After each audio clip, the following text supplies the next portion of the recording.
Magandang araw mga katuto. So welcome or welcome back sa ating YouTube channel. Kuya Mike nga pala ulit. So in this video, medyo siguro kakaiba dahil itong iPhone yung ginagamit ngayon. So medyo nag-improve tayo in terms of video natin. So natutuwa ako na gamitin ko ngayon ito, no? So pag-uusapan natin in this video yung strengthened curriculum, kung ano ba ang senior high school strengthened curriculum. At ano nga ba yung major points na sinasabi dito sa curriculum na ito? Dahil sa previous video natin, hindi gaano na-cover lahat, no? Pero dito meron tayong 7 points na pag-uusapan, okay? Para mapaliwanag sa inyo as an administrator, as a teacher, or as a student na papasok sa senior high school strengthened curriculum. So once again, this is Kuya Mike, no? Bago natin simulan ang pag-uusap natin, mag-intro muna tayo.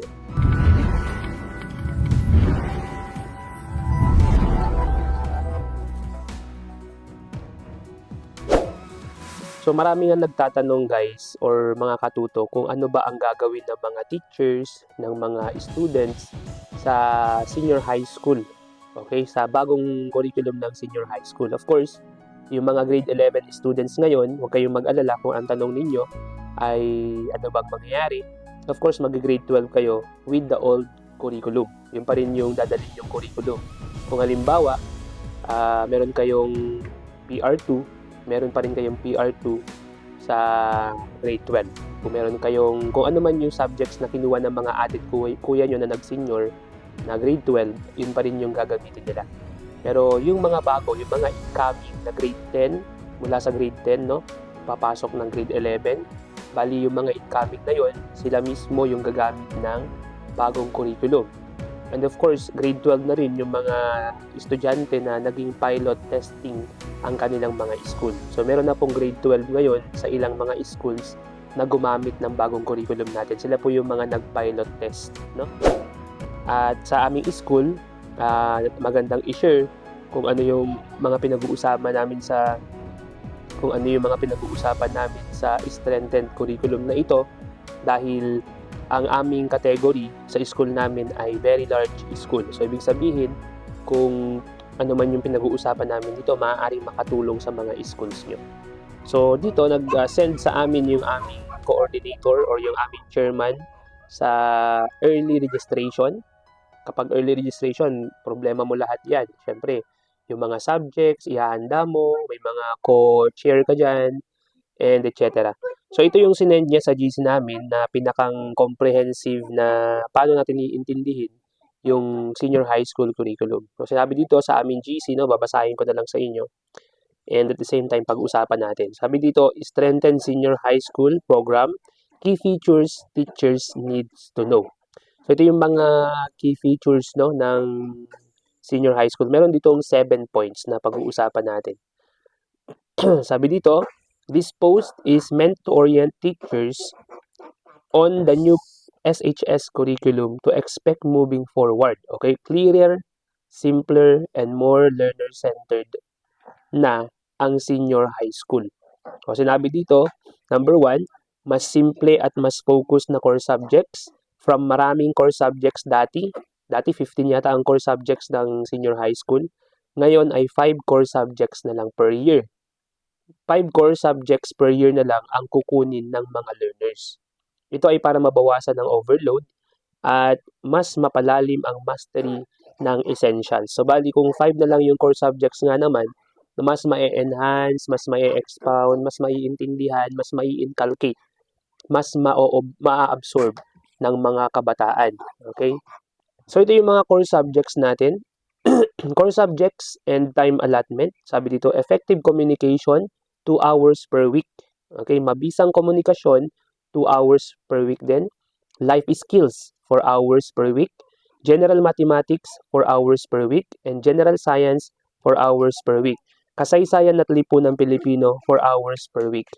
Okay, so bali yung effective communication at yung mabisang komunikasyon, parang isang core subject lang yan dahil Tagalog at English lang naman yan. Sabi dito, take note dun sa first one, effective communication at mabisang komunikasyon ay parehong 2 hours per week only. Lahat ng iba ay 4 hours per week. Kaya nga parang pasok din siya sa 5 core subjects natin. Sunod is number 2, yung electives na mas flexible, okay, per semester, okay?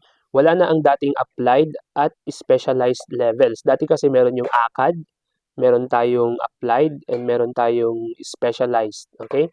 Lahat ng non-core subjects ay electives ang tawag. So, ibig sabihin, kung academic or core subjects, tapos kung ano man yung hindi kasali sa core subjects, ang tawag doon ay electives na. So, dalawa na lang ang pagpipilian. Hindi na tayo mas malilito. So, nakagroup ito into clusters like STEM, Humanities, Business, ICT, Agri-Fishery, Maritime, Sports, Arts, etc. Okay? Concrete example ng ating scenario number 2, isang learner na kumuha ng Humanities elective ay maaari rin kumuha ng Business elective sa parehong semester. Yes, parang college yung setup niya. Ibig sabihin, pwedeng lumabas ang bata sa kanyang home section depende sa subject schedule. Hindi na sila stuck sa isang classroom buong araw. Tulad ng dati. Okay? So parang ang magiging scenario, parang college na siya, lalabas yung mga estudyante na merong mga electives subject. So dahil dito, napakahalaga ng early registration survey. Kailangan natin ng data kung anong subjects ang balak kunin ng students para ma-estimate ang class size, ma-check ang feasibility, at maitapat ito sa availability of teachers bago i-finalize ang subjects to be offered per semester. So para sa mga schools na naghahanap ng reference, nasa tamang video po kayo. So pwede nyo gamitin yung video na to para magkaroon kayo ng early registration. So pangatlo, dalawa na lang ang tracks at hindi na TVL ang tawag. So sabi dito, may academic at tech pro tracks na lang. So dati meron tayong 4 na tracks, no? Academic tracks, meron tayong TVL, sports, and arts. Okay, ngayon, dalawa na lang ang tracks. Meron tayong yung TVL, napalitan na ng tech pro and academic. So academic and tech pro na lang ang pagpipilian na tracks ng mga students. Hindi na tinatawag na TVL ang vocational track. Tinanggal ito to remove stigma. Kasi pagka TVL nga naman, parang alam niyo yun, pagka pumapasok ka as TVL students, parang ikaw yung walang alam, skills lang ang alam mo, hindi ka marunong sa pagsulat at sa pagbasa. Alam niyo na yung ibig kong sabihin doon, mga katuto. Sabi dito, Tech Pro highlights skills, certifications, at employability, not second option. Okay, so hindi sila yung mga second. Yung TVL dati kasi parang second option, pag hindi ka pumasa sa academic, diretso ka sa TVL. Pero ngayon, ang Tech Pro, it highlights skills, certifications, or employability. Hindi siya yung second option lang, okay? Wala na pong strands. Rather, itong dalawang tracks na lang po ang pagpipilian ng mga bata. So, hindi na po kasali yung mga isa like UMS, ABM, yung BPP, or EIM, plumbing, wala na pong ganun. So, dalawang tracks na lang and wala na pong strand. So, sabi po sa pang-4 na puntos or sa 4th major point, sabi po dito, doorway option. So, paano po itong doorway option? Hindi lang po within track ang freedom ng pagpili ng electives. Pwede ring mag-cross tracks ang mga bata. So, ibig sabihin, pwede mag-ACAD sila and at the same time, kuha sila ng mga Tech Pro subjects. No? Ang tawag po doon ay doorway. Ito po yung tinatawag na doorway option. Before mag-grade 11, pipili pa rin ang learner kung academic or Tech Pro ang main track niya. So, meron pa rin main track, pero pwede silang mag-dual track. Depende po sa option ng bata. Doorway po ang tawag doon. Pero may doorway option siya sakaling gusto niyang kumuha ng electives sa ibang tracks. Example po tayo, concrete example. Ang isang academic student na may business elective ay maaari rin kumuha ng Agri-Fishery NC2 elective under Tech Pro. Okay? So, meron pong academic, business po yun.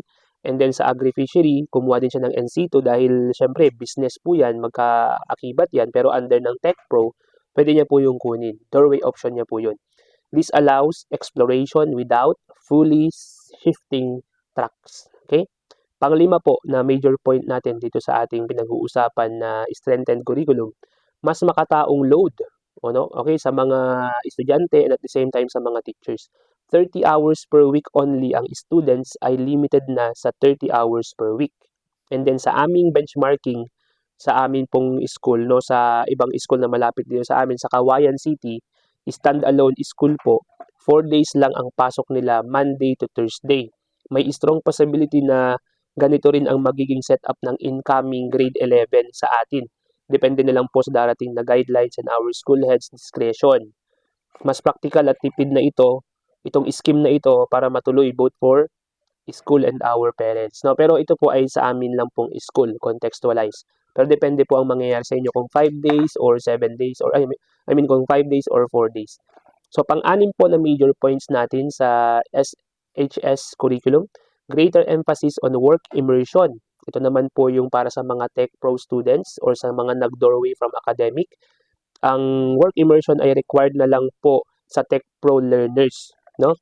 Nag-increase na rin ang number of hours nito from 320 to 640 hours. So take note po yung word na required. Ibig sabihin, pag Tech Pro students ka, ikaw ay required na magkaroon ng work immersion 640 hours. So mas tututukan po kayo sa work immersion kasi doon yung pag-hone ng skills ng mga bata talaga, hindi sa school. Kumbaga puro theory lang sa school. Required po ang Tech Pro. Ngayon, kung ikaw po yung academic student na lumiban or nag-doorway ka papuntang from academic, nag-doorway ka kasi meron kang gusto sa Tech Pro, magkakaroon din po kayo ng tinatawag na work immersion. Sabi po dito, ang work immersion naman for academic students ay optional. Ang minimum pa rin nito kung sakaling i-offer ay 320 hours. So 640 for the main strand ng student ay Tech Pro. Kapag naman yung academic strand, nag-Tech Pro siya sa doorway, meron siyang 320 hours. Pero optional po yun. Bagamat pwedeng kumuha ang mga bata ng field experience subjects as alternative for work experience hours, basically, taking field experience subjects will reduce the number of hours for work immersion. Field experience subjects include research, kapalit ng PR1 and 2. Ang design and innovation, kapalit ng III or number 7, last points po tayo, no? Industry ready at future ready learners. Mas pinatibay ang work exposure certifications at real world relevance ng electives, whether college bound or employment ready ang learner. So overall, strengthened SHS means fewer core subjects, flexible electives per semester, reduced stigma on vocational education, control the weekly hours, 30 hours per week, and learner pathways na lang, kahawig na ang college system. Data-driven planning at early registration ang susi sa successful implementation ng SHS strengthened curriculum. So please support our registration initiatives na para sa mga bata lagi. Yan. Feel free to ask questions mga katuto kung meron kayong mga tanong dito sa ating pinag-usapan.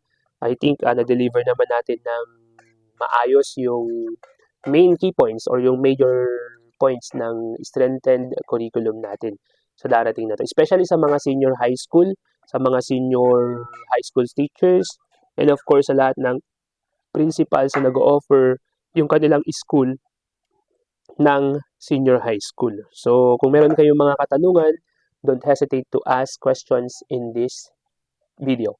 So once again, this is Kuya Mike. Maraming salamat po. Shoutout sa inyong lahat, no? Ito lang po yung ating report sa ngayon. Kung meron kayong gustong i-request na mga videos, na lang po dyan sa baba, no? Pakilagay na lang din yung hashtag Kuya Mike, pa-shoutout para i-shoutout ko po kayo sa mga susunod na ating mga videos. So once again, this is Kuya Mike. Peace out.